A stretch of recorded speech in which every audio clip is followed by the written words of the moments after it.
everyone, my name is 𝐓𝐞𝐚𝐥. I work with Teal. This is our third edition of the CMO Roundtable. We started last year. We were here in Bangalore. The year before we were in Delhi. We are again back in Bangalore. I have some eminent people with me, people whom I can call as friends, people whom we work with, learn together. So without further ado, I'll introduce each one of them. I have Jude, I have Udit, and I have Sajid, and I'll ask each one of them to give the introductions. But I'm going to make it, it's a call out to all of you. It's a lot about you, your journey. I am not so keen on the organization that you represent. Today, for a change, we are not going to talk about Lenovo, 𝐓𝐞𝐚𝐥, or Logitech. All three organizations with whom we work with have the highest regards. But for a change, the focus today is completely and entirely on you. So to do that, it only makes sense that when you introduce yourselves, a quick round of introduction will definitely help. Starting with you, Jude.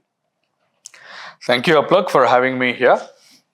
Quite happy to be here, spending time with colleagues from industry. I'm Jude, formerly known as 𝐑𝐸malore Jude. Been in the industry now more than 20 years. Started in advertising. Eventually moved into market research, and then finally landed in B2B marketing. Fantastic. Been in the B2B marketing space now close to 16 years in total. Worked with fairly well-known large enterprise technology companies, global companies. Right. Personally, I'm a very quiet person.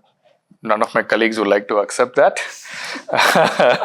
But I like silence, solitude, read a lot, like to go for quiet places for travel. Wonderful. And big foodie. That I'm aware. That I'm aware. That you're aware. I love my single malts, if that is one area where I can talk about. But one area which not many people know is I also like to learn about people. And that is one area where I look forward to such gatherings. Sure. Because you're so stuck into the formal rhythm of life that you're so busy, you don't get to know who's your neighbor. We're living that such age and times. But I actually get a lot more inspiration ideas from people. So from that standpoint, so thanks for having me here. Pleasure having you here. Udit. First of all, thank you, 𝐓𝐿. Thank you, Teal team, for getting all of us here. Very excited to be a part of this. Sure. So I'm Udit. I lead marketing for 𝐓𝐞𝐚𝐥. Been here in the industry for about good 20 plus years. Started with my career with very small companies, media companies, into sales.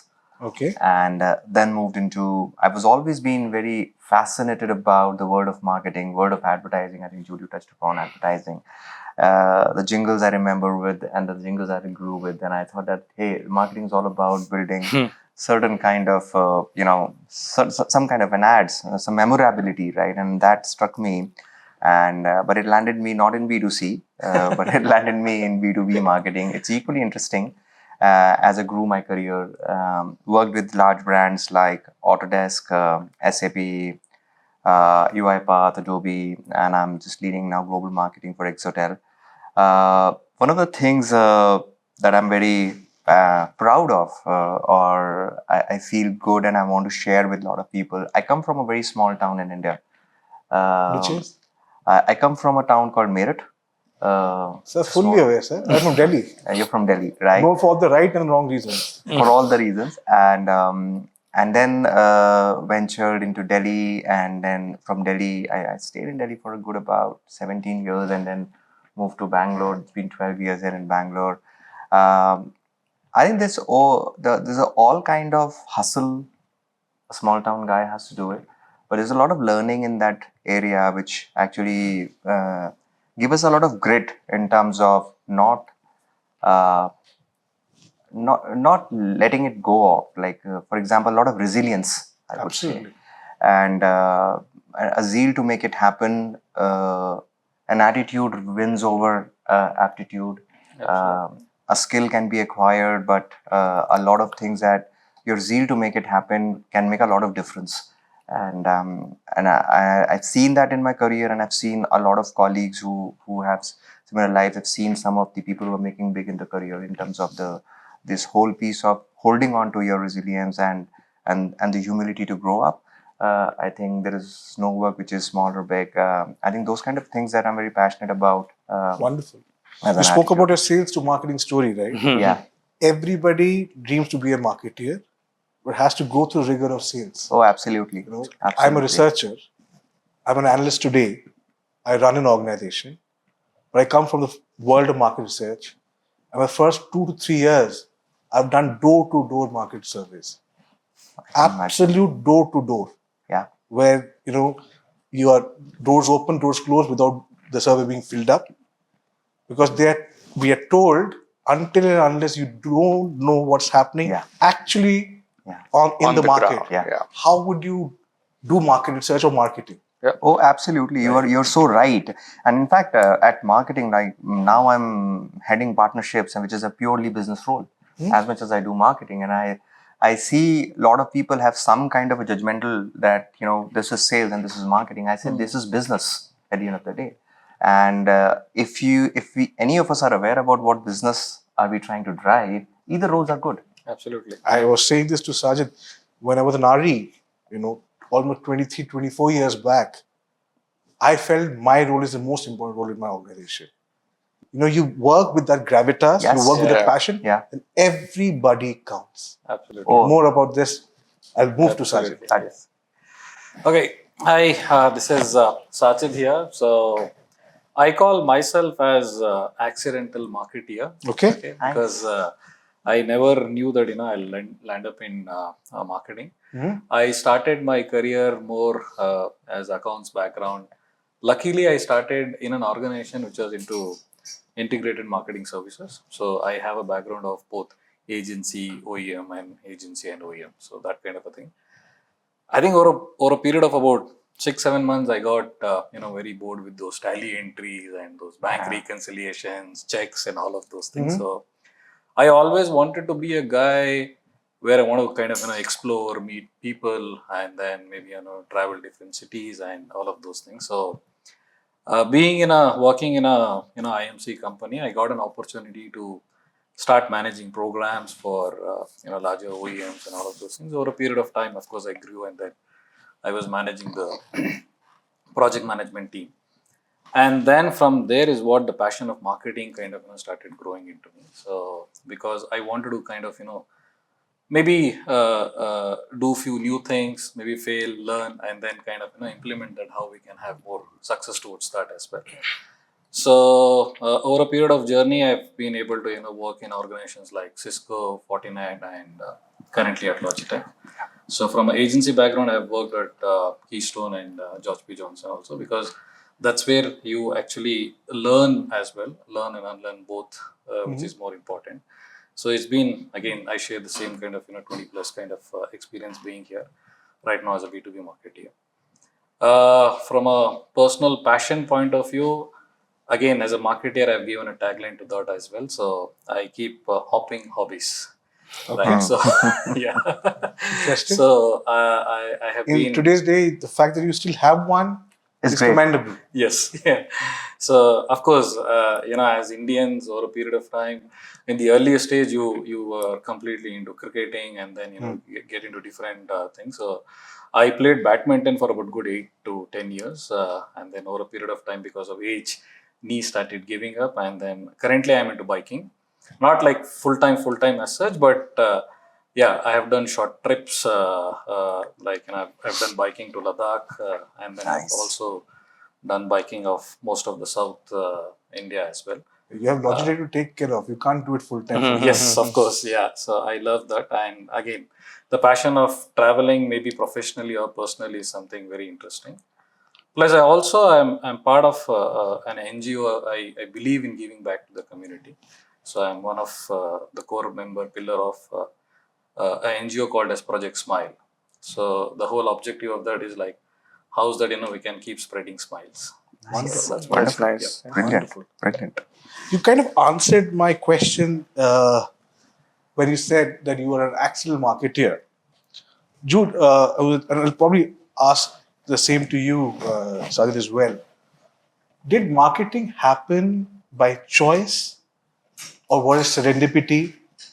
And why marketing? There's so many roles out there, right? What got you into marketing? Were you fixated on marketing or it just happened?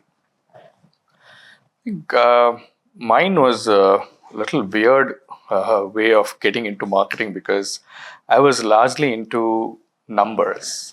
I graduated in statistics. Interesting. So eventual interest was more into numbers. And then after graduation, one of our family friends mentioned that you seem to like drama, theatrics. Maybe MBA should be your next destination. I never thought of MBA as a place to go. Okay. I was actually eventually thinking I should be looking at masters in statistics. Okay. So I said, okay, there's somebody who's put in some thought for me, so let me think about it, and eventually joined MBA. Didn't really select even marketing at the time. I was a little clueless at that point. But what made me fall in love with marketing, but more specifically advertising, was looking at videos from Cannes. And I really fell in love with advertising, and that's how I was very clear. After marketing, I'm going to end up in advertising. And my first job was in advertising. And after spending some time in advertising, I realized that I looked at the larger picture and not just creating ad films. So I took a step back and then moved into eventually marketing. So to answer your question in a long form, or it's maybe a beautiful. short form, is it is purely chance. But I love the story because, like you said, right, I think the first pull for many is advertising. In fact, a lot of great personalities passed away last year. Yeah. But if you had to recall one name which distinctly stands out to me and to show to a lot of people, is Piyush Pandey. Absolutely. No two doubts. That's the power. And in fact, I have a friend of mine who's worked very closely in the US market in advertising, and is a very senior guy in India as well. The core fundamental difference between our markets and probably the ones in Europe and US is the use of emotion that we have here. Absolutely. The story that we have is in a very different plane altogether. So I think beautiful. And you talked about Piyush Pandey, and I have to call that out. So some of the ads that I saw and got inspired were created by Piyush. Yes. And my very first stop was O&M. Right. So Right. Udit? So, as I said, that I always was very attracted towards how the world is getting story, and how the brands are talking and creating choices in the mind for people to buy more, and distinctions happening. That was fascinating. But I started in media company, and when I started the media company, the whole piece was about how do you actually create propositions for customers, right? And sell out certain things which are packaged, right? And whether it is to do about an event, or whether it's to about a show, whether it's to do about some kind of space.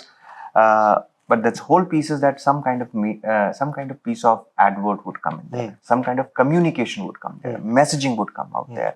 Now the manifestation of that messaging could be anything. It could be form of an event, or it could be form of anything. Then I actually got into Interglobe, and that was a place where they offered me a role of corporate marketing, and I didn't know about what really marketing would really mean. I just thought that I will get to do advertising. And I moved in there, and then I slowly get to my role where I was actually taking a certain message and positioning, creating it, and then taking it to sales for them to sell better. Now it has components of packaging, it has components of manifestation of going through email or going through somewhere else, and slowly that marketing started. Right, it has a lot of numbers to it, and slowly I started liking it because there is an art which I loved it, and a science that I developed with it. And the quant and the whole piece of data, numbers brought closer to me to revenue, brought closer me to numbers, how the business is happening. If we don't do something, there could be an impact in business. Okay. If we do something, great, there is an impact that can be seen. So that was very interesting mix that I actually There's something, and I open this question to all of you. Sure. And I'll get Sajid's perspective also. So when we ask a management graduate, right, a young management graduate, or a school-going kid, or a college-going kid for the matter, when you think of marketing, you primarily think of B2C marketing. That's the glitzier word. Yeah. You have to Yes. accept it. Yeah. Right? Yeah. However, while that's a glitzier world, the role of a B2B marketer is equally important in your line of business. The question that I have, and like I said, no rights and wrongs.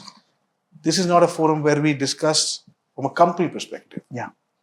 How do each one of you keep your roles exciting? And I'll tell you, for example, I'm an analyst, right? I don't consider my role of being a founder that important. I still remain an analyst. And there are parts of my role that I love doing. There are parts of my role that I dislike doing absolutely, even if I get paid for it. Right? I'm being as honest as I possibly can. Yeah. This is a part because an analyst gets to speak to a lot of people. This is a part I absolutely love doing. Yeah. Right? In your world, right? Because the notion is B2B is much more drier, very number driven, revenue driven, and that's a fact. What keeps you, and I want a very honest answer for all of you. What gets you excited about your role? So I'll start with you and come this way. Okay. Yeah. So maybe a good and tough question as well, but I think as a B2B marketing also, if you look at it, it is kind of transformed the way it used to be earlier.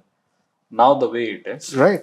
Okay. And what gets me going is that even in B2B world, I mean, just touching upon last point as well. So when even I got into it, I thought maybe just events is what B2B marketing is all about, because that's where I moved into it. Then I got into Cisco, and then I saw, okay, events is just not part of the marketing, but you have so many other things. And of course, like Jude mentioned, numbers are also part of marketing, right? What gets me going in terms of is, now in the present scenario, what we see it, I think we also talk about revenue as well, right? So plus the kind of platforms what we have it from a B2B marketing point of view, it is just not about events. You have so much in terms of digital transformation or digital journey when you talk about, or buyer's journey, what we talk about it. And we have a role to play, whether it is you're bringing that revenue straight to the table, or you are actually bringing that revenue either through influencing or the buyer journey. So I mean, from a present scenario point of view, what I would say is, what is that I can actually bring it to the table from a business point of view. That is something that gets me going. Okay. Yeah. So as Sajid touched upon, I think the marketing has changed a lot in B2B. And what I really liked about, and what keeps me going in B2B is somehow I feel that we are the torchbearers for the organization. We have a lot of view in terms of a 360-degree view of the market. Where to find new market? Where to find new pockets of growth? Where to find new use cases that can go? Like, we are a bridge between product, sales, and engineering, if I have to put it out, right? And that gives a lot of interesting perspective for me as a marketer. The other thing is that the ability to drive revenue growth is much closer at a 360-degree level, and ability to drive reputation for the company. So I see function of 3 R's in marketing. One is, how do I scale reputation for the company, which is a lot of brand play today. And it has transformed a lot in the last 1 decade. We have never seen out-of-home advertising for tech companies today. And today, you go in any airport, most of the airports are branded with tech companies, right? I think analyst firms have actually raised the game in terms of bringing a lot of depth into the subject. The lot that we are addressing to, they are well aware about the informed choices. It has given a lot of meaning and body to the marketing word. So this whole piece of reputation has become very strong in marketing. B2C must have larger budgets, but they have a larger population to cater to. We have a smaller audiences, but at the same time, we are also catering in the same manner. So there is less media spillage and very targeted messages. And we're driving much larger unit economics. So for a unit economics for SaaS companies, we talk about thousands of dollars. But at a population, you're talking about at a cent level or at a less than a dollar level. So there's a lot of unit economic game changes out there. So the whole piece of reputation has brought in a lot of index on marketing. Ability to drive revenue is another R, because that is where we are able to influence revenue in terms of pipe, in terms of building new pockets of growth, whether it would be markets, products, anywhere. The last R is relationships. A lot of this ecosystem have come together. A lot of technology companies have become friends with each other to offer certain solutions together. A lot of partner ecosystem have gone up, whether you have distributors, a lot of GSI, SIs. There is a lot of motion of, is it really interesting for me to build, or do I need to collaborate, or do I need to buy? There's a lot of merit in that, and that has raised the entire level of relationships.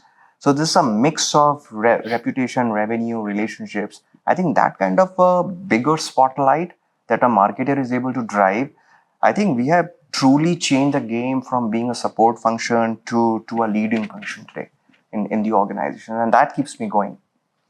Very I well think put. the line what you used it exactly, that's what me and Jude were also talking about it, that marketing is no more just like one more function. Yeah.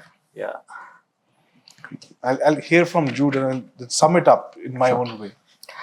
No, I think Sajid and they pretty much covered most of what I would pretty much say. But I would only say that maybe B2B marketing must have been a support system long ago, but not anymore. Absolutely. It is, if not more sexier, but definitely sexier.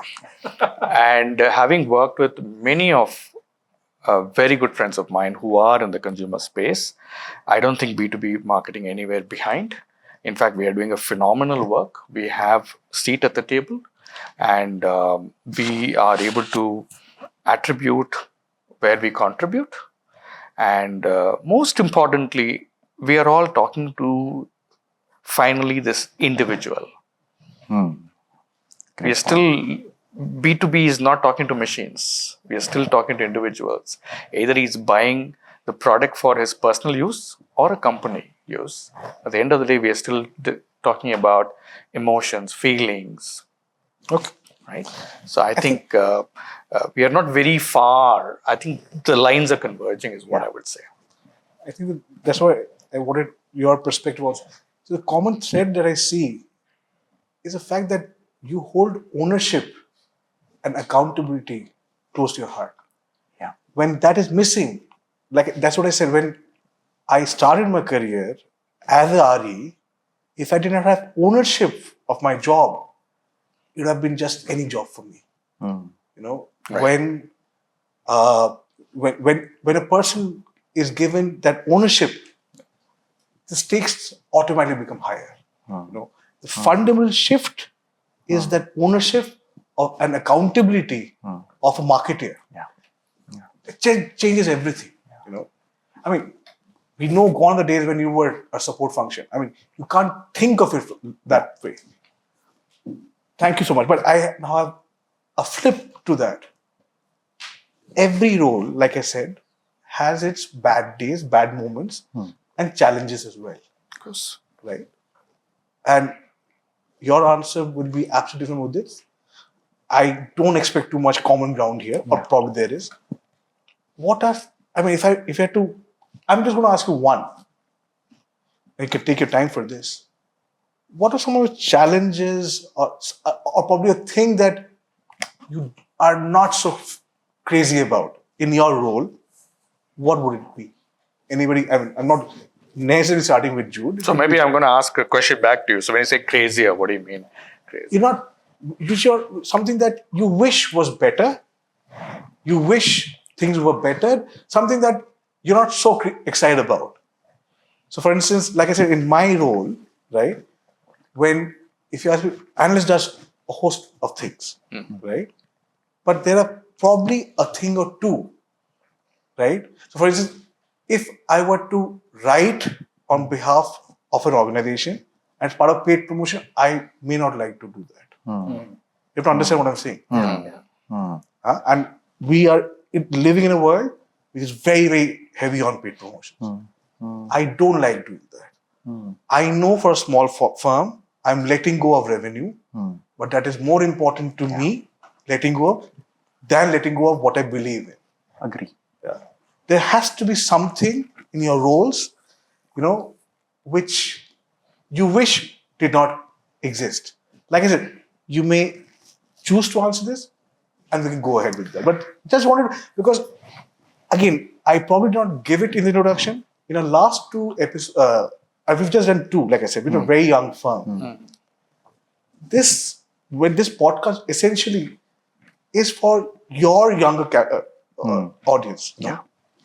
Kids who go to school, who envision to be marketeers, who envision to be leaders like you. Right? It is not for your contemporaries. They know the story. Just wanted to give a very honest Absolutely. take on this. Absolutely. So before I go give my answer, in fact, I want to address the other part that you called out, right? People who are, or students who are aspiring to become marketing. I certainly want to call out, marketing as an art form is probably dying. People are looking at marketing as purely from a technology perspective. The art form is where is missing the storytelling aspect, the creativity aspect. In fact, we want more and more people to come in and look at marketing from that perspective as well. Beautiful. And that is one area where we can go beyond the generative AI as a threat. Coming back to your question, I can talk about many things which probably I'm not too excited about. Yeah. But one thing, if I were to really call out, since you asked me to think about one, it's the day-to-day question that keeps coming to me, which is, should I look at short-term demand pressures versus long-term credible brand narrative? This is posed to me on a day-to-day question. You know it's going to get out in the school, but I love, because these are some of the questions. This is what I expect. Yeah. And you don't have a good answer to that. I mean, because every quarter is different. Absolutely. Every demand changes. Yeah. But very relevant. Very relevant. Udit? I think Jude had summed it very, very well. This whole pressure of demand and brand, I think each marketer is going through. I think we have crossed the stage of attribution somewhere. Yeah. I feel that I don't see that coming too much. It's saturated as topic. See, one of the things that I'm excited and I'm not excited about. Please. Both. Yeah. I think it's a little what I say. It's a little different view altogether. It's AI. And I tell you why. We're very excited about the AI when it comes in, brings in a lot of speed of work. Absolutely. Brings a lot of efficiency. No two doubts about it. But I'm also not very excited about it because somehow we get very much carried away at the first instance. And somehow what happens is we forget the going into the details of workflows, going into what will get where. Like, for example, we were actually doing some maybe experiment, and there was one, I don't like to name the technology, and we said the web page is created in 5 minutes. Let's do it. Great. And by the way, it was phenomenal. If you got to look at it, it's just amazing. But the problem out here is you want to make a change. Right. Now it will change everything. Now it will not sit with my CSS. It will not have integrations. Now it's beautiful in standalone, but when you actually see it in the whole totality from an enterprise workflow standpoint, you tend to see, old way was better. I think that's the whole piece of where I feel that I'm not I have a excited. section on AI, but I'm glad you spoke about it because I'll give you my perspective. Right? We run an analyst firm. Jude works very closely with us. My best ideas, which appear on the screen, on discussion guide, on a paper, are still driven when the analyst is driving the story. We have access to the best. We pay to all these services. I've seen at times there's a question of over dependence and starting getting lazy. Our best ideas still come when you think. For instance, when you run, your knees pain. When you think, the top of your head should start Yeah. whirring. Yeah. I tell this to, I run a very young firm, and all my analysts are in the range of 30, 35. A few of them younger than them. This part needs to heat up. Yeah. That's when you've known you've worked hard. Yeah. You know? And that's when the best comes out of you. No, I completely agree with you, and I want to add. So, as a marketer, we are all observers, and I learn from observations, Right. right? So I learn. I observe the way you buy. I observe the way you read. I observe a lot of things, and what I'm started to see a lot of people, especially in the younger generation, is for everything you're gonna ask an LLM to provide an answer. For everything you ask Google, Yes. but what happens is you miss out on the real observations what is happening. So one of the things is that we were entering a market and say, let's go LinkedIn, let's go ABC, and I went to that market and I asked one of the customers, say, what do you generally read when you get up? And some markets that was not WhatsApp or Google News, it was something else. Yes. I said, dude, we were missing the boat completely. Right. The guy reading habit is completely different. And we were going on a different consumption model completely. So I think that's whole piece of observation, what you just said, that it's very human led. Very true. And one of the graphics today is that humans are hooked to machines and machines are learning. Right.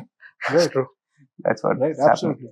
So something in Yeah, your so adding to that, I'll be very candid, and few things which I would say as marketeer, don't measure us with the same sort of outcomes or KPIs because the campaigns are different.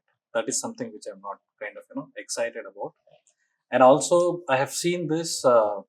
If it is a larger organization and global driven kind of campaigns, don't force fit for all the countries in the same way. It should change. as an analyst, I cannot agree more to this. Beautiful. Yeah. I absolutely, because like I said, when we talk to our customers, we are an India focused analyst firm. Absolutely. You can't just cut, copy and templatize this to ASEAN. You can't. Yeah. The reason why local knowledge is valuable, right? We spend 25, 30 years understanding a particular market. How can you just templatize this? I'm so glad that you bring this up. Yeah, brilliant. So that is something I'm not excited about. And I think if you give that, flexibility and believe into the marketeer who's actually handling that kind of, country or a cluster, that's where the creativity also comes out. If you're kind of, pushed, okay, this is what we have, got it for you, just roll it in the market, it doesn't work. It's something I'm not excited. Yeah. Since you brought this up, I don't have a question here, but I'm keen to get an honest answer from you. I understand that, and I hear this from not just you, everyone I work with, my sales team works with, that marketing is led by revenue. Every marketing dollar spent has to drive an ROI. I understand that. I respect that. But, and there's a big but here, are sales and marketing the same function? Clearly not. Sales has a charter, marketing has a charter. Sales, it's like for weight you have kg, for volume you don't have kg. So the same metric cannot be allowed, accepted. If revenue is the metric of sales, should revenue also be the only metric to evaluate marketing? Because I understand how important revenue is. And because my question here actually was, campaigns fail, campaigns succeed. Yeah. And how do you measure the success of a campaign? Is revenue the only way to? Because there are times, and I'm sorry if I'm putting you in a spot, where the marketer is pushed really hard. At the end of the day, you don't go and sell. You have a role. You enable that, right? So there is a distinction. Do you have these? Do you float this when you discuss with your leadership? How do you manage them? Because, like I said, I am on the other side of the table, but I also run an organization. Yeah. Right. Yeah. And these are some genuine challenges we have as people. how do you address them? Or do you just accept it? I think I can talk from my experience, Yes. and I don't think marketing is measured on revenue. For a simple reason, there are multiple dependencies beyond Exactly. marketing, right? So there is a sales efficiency or partner efficiency who are at the last mile of the closure. Right. If that function is inefficient, Right. how can marketing take responsibility of failure of meeting your numbers? True. Thankfully, I'm also associated with organizations that understands it and are far more mature in the process. And hence, marketing is currently measured rightfully on the opportunities you bring to the table. And as you rightly use the word, enable sales to take it forward to a further closure. That's what I would I'm like glad to to park it. hear that's happening. It is. Good. Udit? So, so for us, couple of things, right? So one, I would say the question that you asked is a very daily life Yeah. for me. Yes. And as recent as today morning, actually. So what is most important thing is not about revenue or a gross profit. By the way, today my capital allocation in marketing is at a gross profit level. It's not even at a revenue level. So we look at it, what is a GP that we are retiring on a dollar spent. It is at that level, and we have the measured metrics to it. But what is more, and it is not always the case. The interesting question that you asked is, how do you manage expectations of leadership on that? Very good question. And I tell you why. The most important, the area where we go blind sometimes, and a lot of the team members go blind, is we get very enamored and get carried away about a very beautiful campaign that we want to launch. Storyline, visuals.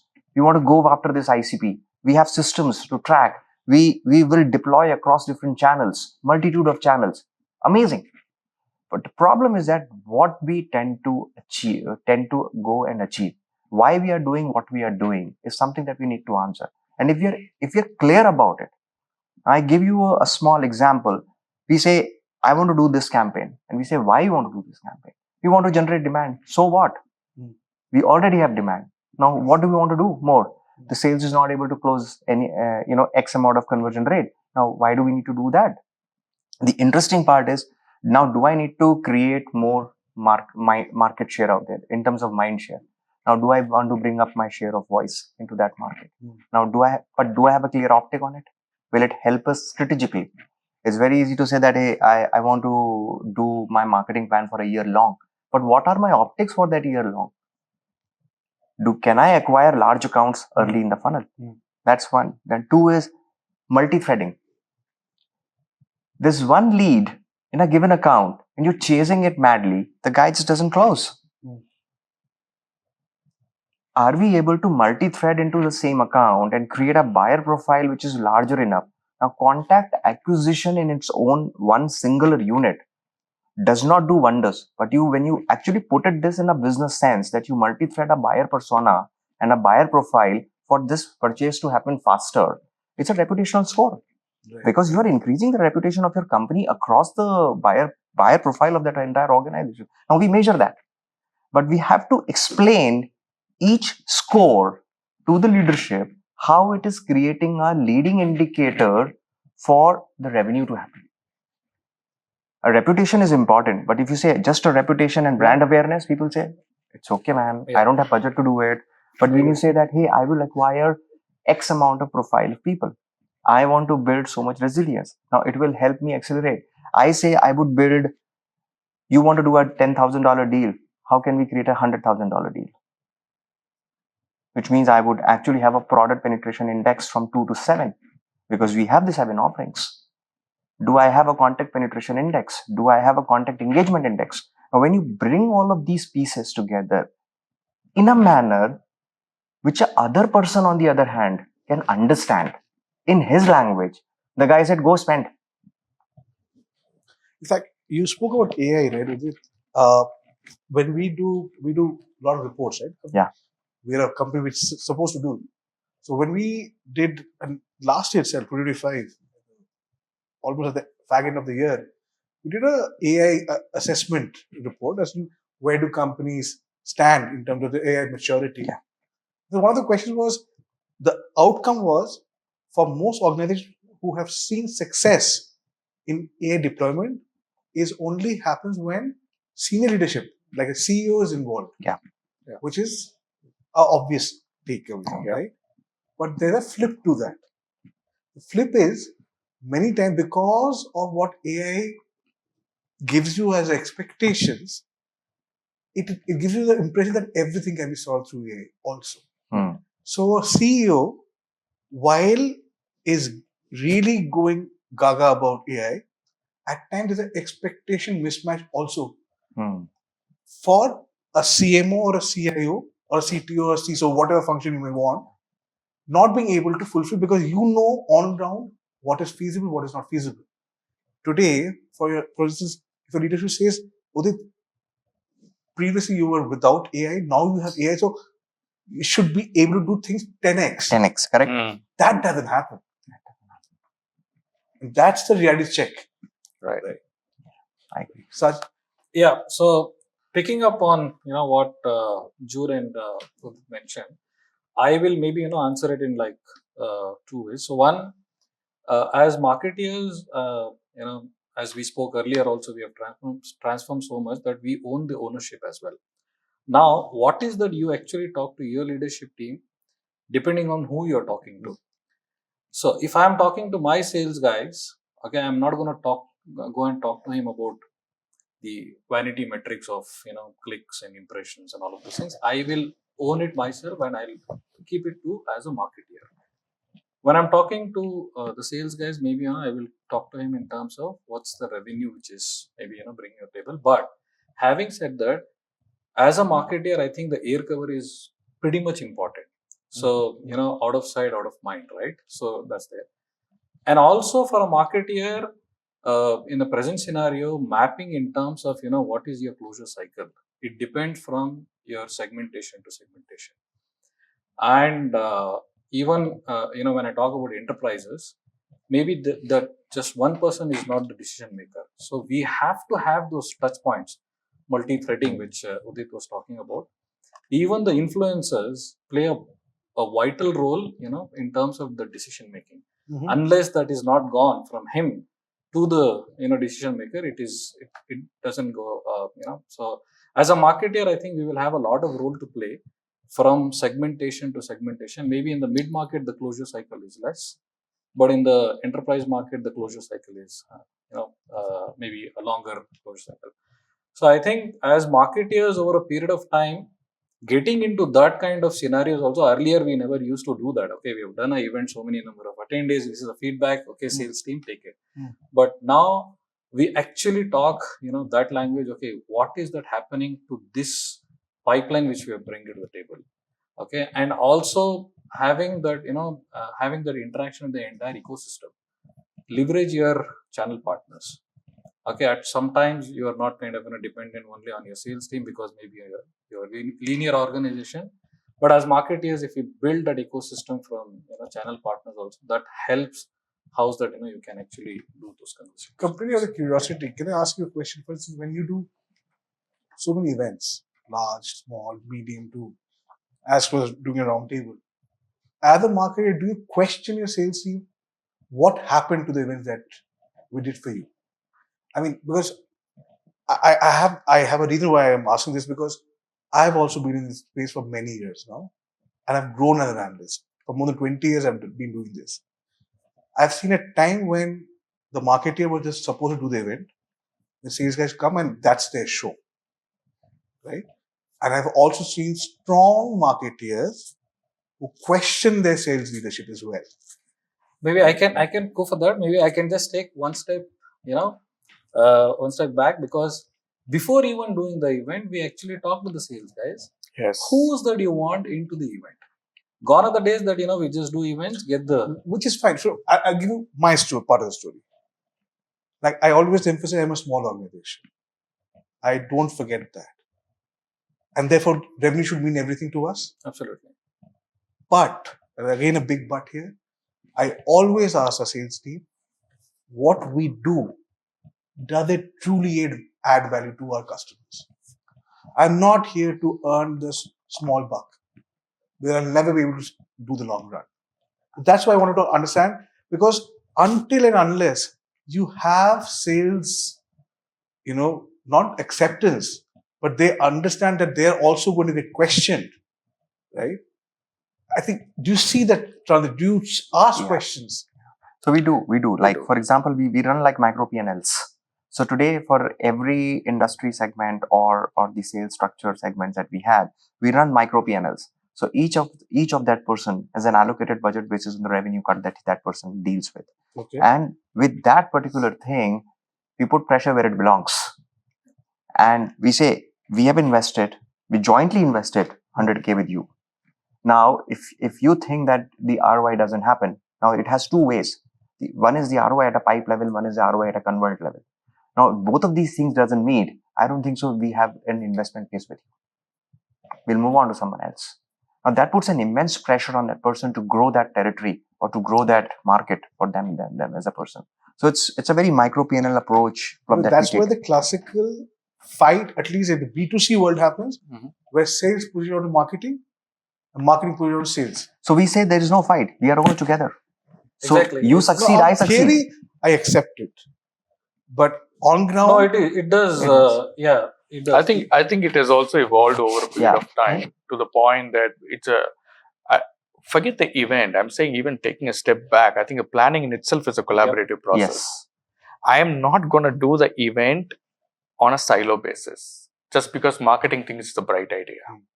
It has to come from a sales leader or a geo leader or a territory leader saying that, so he is coming with a clear problem statement. I am not able to penetrate beyond 10%, for example. Marketing coming there to solve the problem. So it is a joint engagement. And so there's no question of whose mistake or who should be taking over, why there's no follow-up. It has to be done together. And I think it is evolved to a point where I see that a pattern happening even in a large organization. But like now, when we do this initiative, from a planning to, the revenue metrics, we go jointly to update the leadership team also. It is just not marketing. So even the sales guys, because the buying is there. Right. From a planning to execution to, measuring the metrics as well. Yeah. So that's how it is transformed. Yeah. Okay. I'll take a step back. I'll allude to a point that you made, Jude, about the importance of data. You said your background was statistics. We live in a data-driven world. Data is everywhere, which is fine. But the fact that everything is data-driven, does it take away the joy of creativity in marketing? How do you see the space? A, do you see the space creative enough for you, given it is so data dense? How do you see that? Because when everything that you are measured on is data-driven. And I'll give you instances where, for instance, in my career, where data told me something, but I still went with my human judgment. At times I was proven right, but I was proven wrong. But I've not let that go. Yeah. I've not let that go. My human judgment makes me and keeps me human. I feel relevant to what I do. Absolutely. Right? People question me, why will Lenovo or any of you, work with an analyst firm like us and get a white paper design when LLM can do literally for free of cost. Yeah. There has to be a reason for me to still be relevant. Yeah. I have to make my use case. Yeah. How do you see that? Because it's a broader question that I'm asking actually. Because if data was everything, we would have become redundant by now.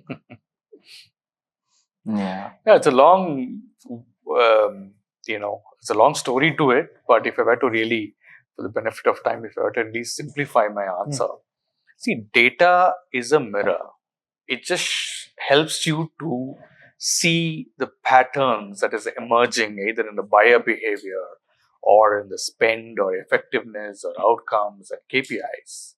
But that purely should not determine how you go forward.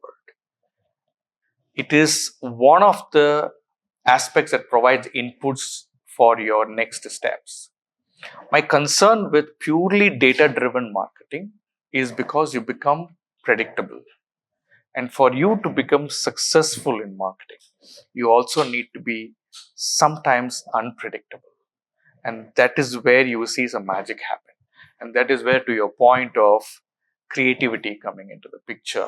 And marketing also thrives on expertise of individuals. That's why the more the time a marketer has put in the market, the more valuer he becomes. That expertise comes not purely from But numbers. do you have the luxury to experiment? Again, like I We said, do. I'm trying to actually ask the honest questions. I'm probably not even referring to what I was given to me. Because I'll tell you why. For instance, I'll give you a raise. It's an example I love. I grew up listening to music on my Walkman. Walkman would have not been there if data gave you all the products. Absolutely. Absolutely. Right? I'm a very strong believer in originality.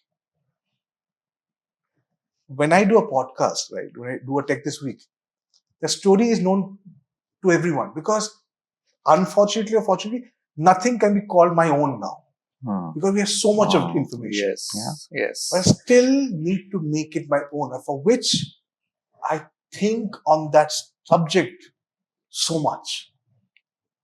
Do you guys, I mean, like I said, and I'm being extremely honest, with you, I worked in person with both of you.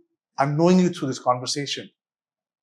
But I know the amount of experience that you all have. Nobody gets your job just looking at your face, right? You have 25, 30 years of experience. Do you, because you are so, at the end of the day, you are changing, you have tremendous pressure. Let me just put it this way. Do you have the luxury of doing things that you believe in? Do you have that? To Especially in a country yes. like ours. Maybe the same company, had it been based on Silicon Valley, it completely changes everything. And I know what I'm saying. You know, company XYZ, big company, won't name it, how they operate in Silicon Valley, they don't operate like that in India. I agree. A lot of scenarios, yeah. You know, culture of the organization plays a big role in our ability. The country plays a bigger role. I've seen. True, but then the origin, if, as you rightly said, if it's a Silicon Valley based company or a Singapore based company, but the culture of the organization from the founder, from the executive, is what percolates down into this. And that really helps you to come up with something original for the market because you think it makes more sense. And as you rightly said, data may not say that it works for you, but you still take the plunge. May or may not work is a different aspect. But your ability to get something new done in the market, to experiment, is absolutely possible. And I'll give you a simple example with what we have done together. Udit and Sajid, in fact, I did a CIO roundtable and got a spark of an idea from one CIO. And that is the one that made me to work with Aplak and team to create a vertical or a segment-oriented roundtable, which became a hit with some of the C-level executives, have also opened up doors in accounts where we have never been able to penetrate in the past. Now, if you have purely cherished on the data, you would say that it's not going to work for us because in the past we have never done it. I agree. But you had to take that bold step, experiment it, it worked. Adding to that, Aplak, so we may not have the flexibility, but I think we'll have to fight for it. Yeah. And we have to do it. So absolutely. I just want to share, one such example wherein I created a campaign locally for India segmentation, wherein you won't believe it took 6 months to get all the clearance, right? And from whatever, no pain, no gain. Yeah. No pain. And after this, 6 months, the campaign was live and the kind of, outcome what we got it. From the same team, I got a global recognition as well. Wow. Right. So I think you will not have the flexibility, but if you own it and you fight Yeah, for it, right. you have that confidence that it can actually deliver some kind of a differentiation. I think we should go for it. Yeah. I think this whole piece of experimentation is getting lost Yeah, in this. You compromise your gut instinct with exactly. respect to the brain, and I second to you on that. One of the leading events that we did in this country, and we actually did a complete integrated campaign. The first time, we are not a large company, we're a mid-sized organization, Right. and we did out-of-home advertising. Now, for me to really convince the bench out there wasn't easy. Yeah. I said, "Boss, why? I- Not a it doesn't come target cheap. audience." You know what? I got to sit down and I say, I will measure what's my web traffic spike gonna go. Okay. I want to measure what's going my SOV would go on Google. I would measure my referral traffics. I would measure my engagement on some various digital channels. Out of home advertising has nothing to do with digital. Absolutely. And I'll get you, and I'll tell you, we did equally more aggressive job on digital as much as we did on out of home. Yeah. But when we land at an event and we land at a particular area, people mostly remembered us because of OH. They said, I was coming through, you guys were all over. I think I was timing eating a is meal. important. I was eating a meal and you were all over. Yeah. How do I measure it up? I just can't measure it. It's impossible to show that reflection in website spikes. But to some, I actually, calm down the nerves with that. This is why I love these conversations. So, like I said, right, the year before we were in Bangalore, and JudeAmalore, Yeah. CMO Yeah. of ThoughtWorks, veteran, right, was with VMware, was with Oracle. You know what? When I gave this example of, do you find it really interesting, exciting, and all of this, he gave me two examples. He said how he had at that point of time worked with this movie. If you remember, probably don't remember, Love 2015 had Priyanka Chopra. That had their tech company, it's a pure internet tech company, market there. They had once wrapped a Boeing 787 with their company colors. So, I mean, like you said, I agree to your point. You've got to fight for what you believe in. Yeah. And, I mean, I know what you're saying. For an enterprise tech firm, right, which is a mid-sized company, out of home is not the most obvious choice. On the contrary, nobody seems to be there unless you are a Dell or Lenovo, which has B2C presence. I tell you, the sense of pride that went across the Yes. company. Yes. And the people, a lot of people in engineering who I don't know, they came to me and said, Absolutely. Yeah. dude, thank you so much. I was so happy about it. My company I went now big. know I can tell my family this is where I work. for. Yeah. Yes. And then the CEO of a company one day said, hey, dude, why do you think we can take this holding? I said, no, we're talking. I think it's about timing also. Yeah, yeah. It's So about timing. Yeah. maybe one short example which I'll put it across. So one of the launch thing which we're doing it was a very small thing which just it was like multi-city roadshow. We did one city. I just got an idea. In the second city, there was a video in the product launch wherein there was a engineer who was actually flying a drone. It had nothing to do with the product. What I did was I did the product launch branding with the drone thing.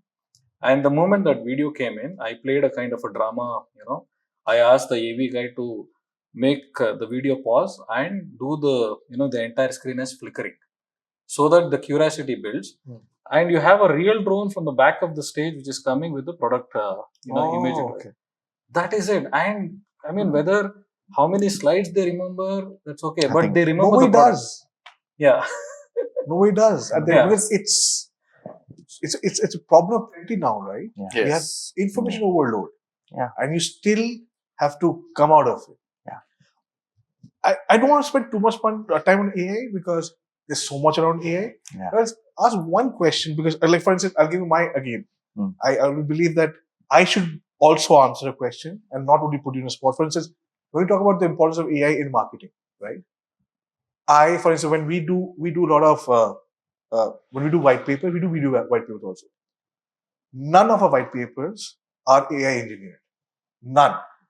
We pay to a voiceover artist who goes over the entire thing because the moment I have AI generated voiceover, I feel it completely loses credibility. So I am very clear which are the portions where AI can be a part of our organization, where AI cannot be part of our organization. Very clear on that. In your personal perspective, yes, I'm not asking your company's perspective. Any area you feel AI should not be part of your function? Any particular area? See, you talked about credibility.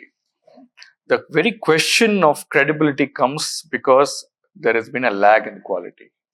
And the lag in quality is a direct relation to your prompts.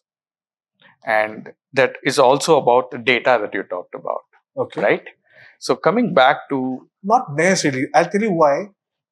When I speak, I'll pause, I'll stutter, I'll just...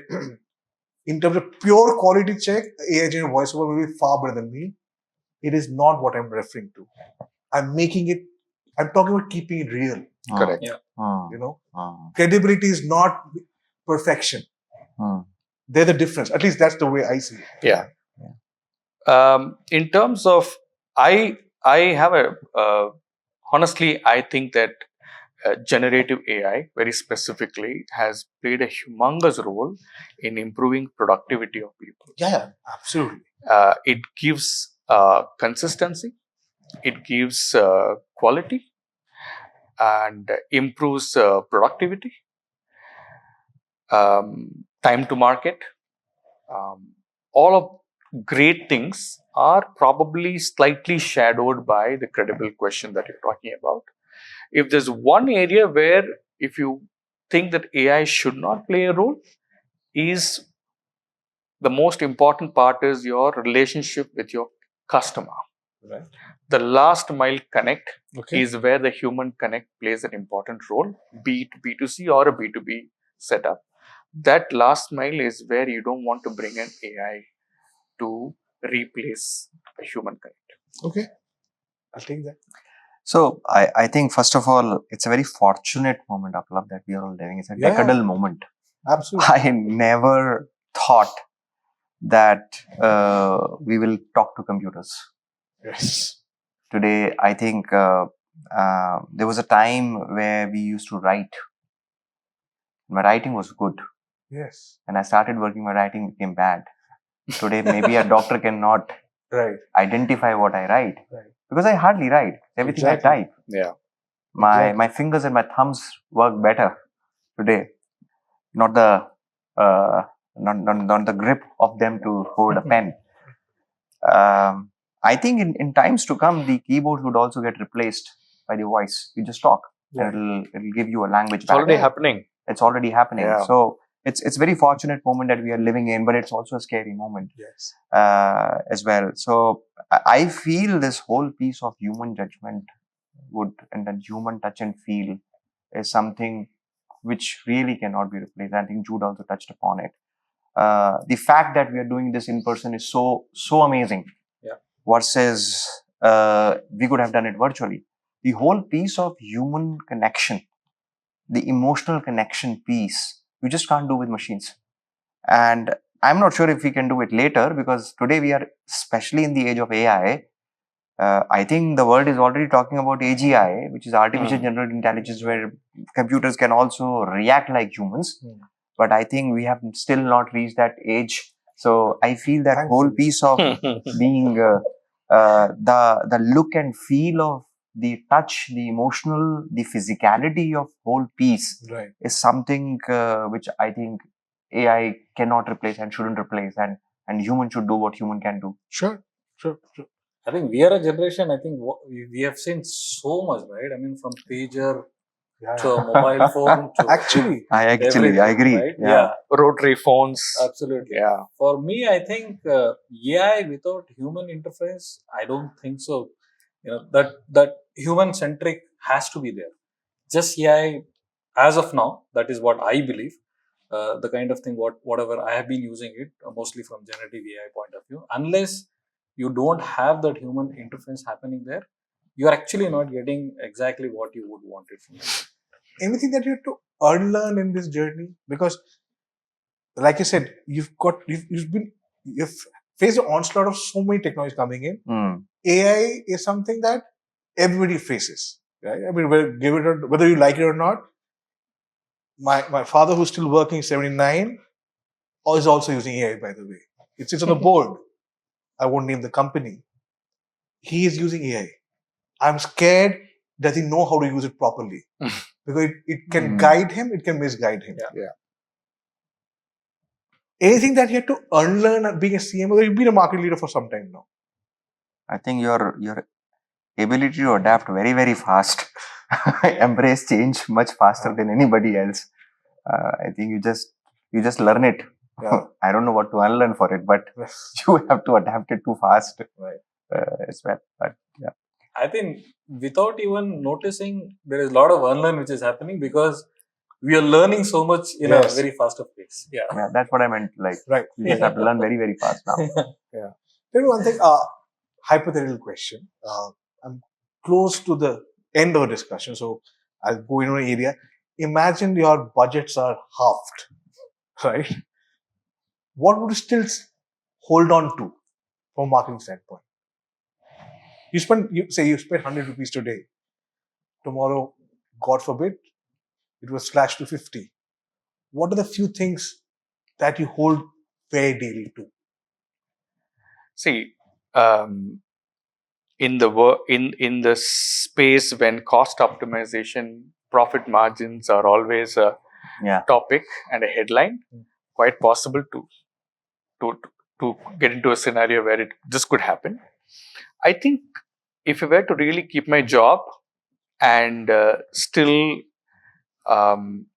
create an impact, I would probably focus on building on the relationship with the customer, and more specifically, a much more credible relationship, a true and honest relationship, rather than spending that half on events and tactics. So I will invest and continue to invest in relationship. On one-on-ones.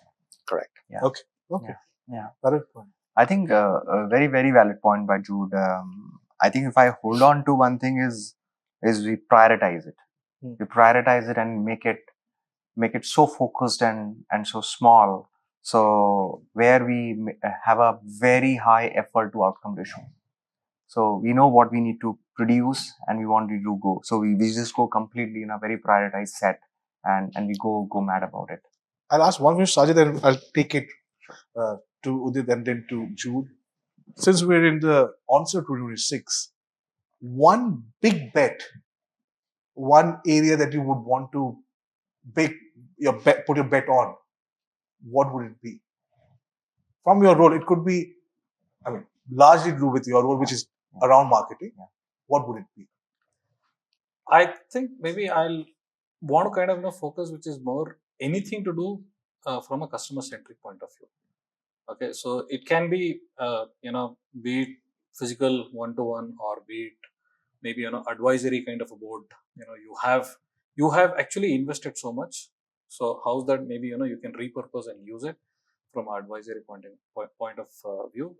I would go with anything to do with a customer centric point of view. Yeah. Okay.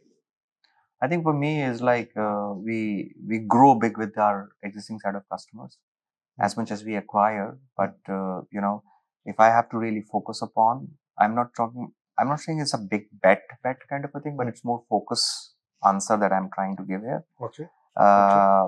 And because if we are able to grow the NRR rate of the company much bigger, net retention rate of the company much bigger, you're able to secure your land and much better. Yeah. Okay.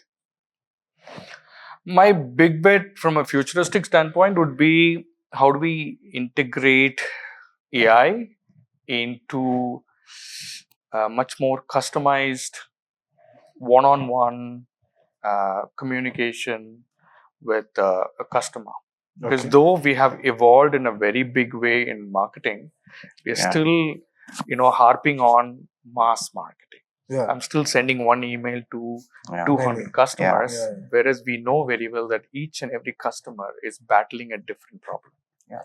Okay. I think I would like to add one more thing. I think your thought just sparked my thought. Like, one of the initiatives that we are working on is about one of the big bets that we're doing in 𝐓𝐞𝐚𝐥 is community. Okay. So Okay. And that's where we are trying to differentiate between AI and human. Mhm. Community is more human angle, Yes. and we're trying to create community of different kind of all sorts, like at different levels.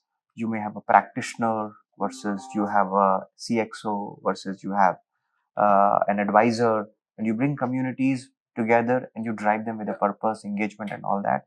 I think that's one of the very big bets, because that brings humans together. Yeah, I think we all are echoing the same thing. I think leverage what we have done so far, Yeah. keep the customer as a centric thing, and leverage whatever tech or the platform which is evolving around you, and focus towards that. Yeah.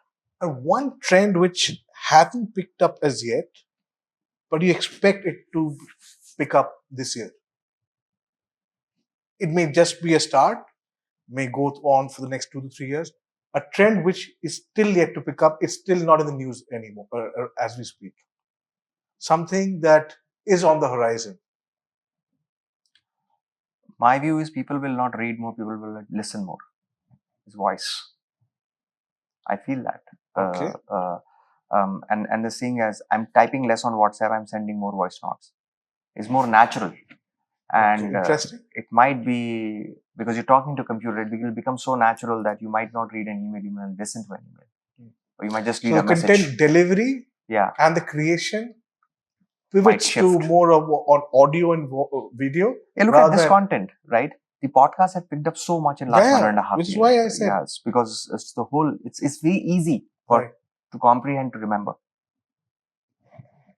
I mean, we already have so much of trends which we are still kind of adopting to it, but maybe I'll go with what Udit is saying, because It's a good even point, off late I have also got into the same habit. Instead of typing that, you just record and send it across. Yeah. One area I don't see as a trend, and I don't know, but it's something that I always fear, is customers will become anonymous. Because we are bombarding them with so much of communication, so much of offers, promos, wherever they are, TV, magazine, phones. So what would it take for a customer to say, I have a need, but I'm not going to tell you who I am? That's a scary trend. But it's a beautiful point. Yeah. I'm probably going to end with this, but because if you look at, it's like an oxymoron. Thanks to data, make the one-on-one communication as personal as you can, but data at the end of the day is just a row and column metric. Oh yes, yes. That's like an oxymoron. Yeah. I'll probably close that with this. Thank you so much, because it's 9:30. We started at 8:15, so thank you so much. You can roll. Okay, guys, we may have it, and we have a small quiz. Are you okay with it? Yeah. Quick quiz. Can we get the buzzers? Okay, okay. My first question, You have all your buzzers close to yourself, right? Which movie popularized the line, I'm going to make him an offer he can't refuse? Godfather. Somebody has to keep the score. I'm not keeping the score. Okay, this is very relevant and topical. Which Indian brand became the first to cross 10 lakh crore market capitalization? Reliance? Yes. Udit, it's for you. Third question. This is fairly easy. In the film Dhurandhar, Madhavan's character is widely reported to be the model on which real-life Indian intelligence figure? The raw head. Just not able to recall the name. Yeah, the raw head, but help me, Amit. I recently watched that movie. Yeah. Yes. Okay, should I give the answer? You have the right title, but you don't have the name. It's Ajit Doval. Yeah, Ajit Doval. Yes. Right. I was confused between Ajay and Question number 4. Which global sporting event is scheduled to be hosted by the US, Canada, and Mexico together? FIFA. Perfect. This gets this one. Question number 5. What is the name of the coffee shop in the TV show Friends? I don't remember. I know. And incidentally, I saw it on Instagram today. It's actually, it started in New York today. Okay, I'll give the answer. It's Central Perk. Minus Central Perk, yes. Okay, question number 6. Okay, this is for all the foodies. Jude, you should be able to answer this then. Which region is widely credited as the birthplace of the modern Indian Chinese dish, chili chicken? Chili chicken. Yeah. It's in, West Bengal. okay, it's Kolkata. Actually. Kolkata. Yeah. Right, Kolkata. Okay. Okay, this it's a good one though. The popular digital payment system UPI has revolutionized transaction. What does UPI stand for? United Payment Interface. Payment Interface. What did Or you say? Unified Payment Interface. I think we should split the answer. Okay. What is the right answer? This is the right answer. Unified. Absolutely. Unified. Yeah. Which is why I double checked. Double check. Right? Question number 8. Which series features a character called 11 and garnered worldwide attention on Netflix? Stranger Things. Perfect. Yeah. You saw it. I have Gen Zs at home, yeah. So I'm a Gen Z when it comes to shows. Okay. Question number 9. What is the name of the fictional African country in Black Panther? Pass. It went a few years back. It's Wakanda. Wakanda. Perfect. That's it. That's it. We have the Okay. scores. Who's keeping it? Udit has 3, is it? Okay, wonderful, wonderful. Udit, you have an imaginary gift kept for you. Imagine. Thank you so much. Thank you. Pleasure. Thank you, And Aplug, thank and you so much. thank you. Thank you for having Thank you us. so much for Thanks, coming. Aplug, and thanks, Amit, for. No, absolutely. It's an absolute pleasure. Now let's go to the better part of it.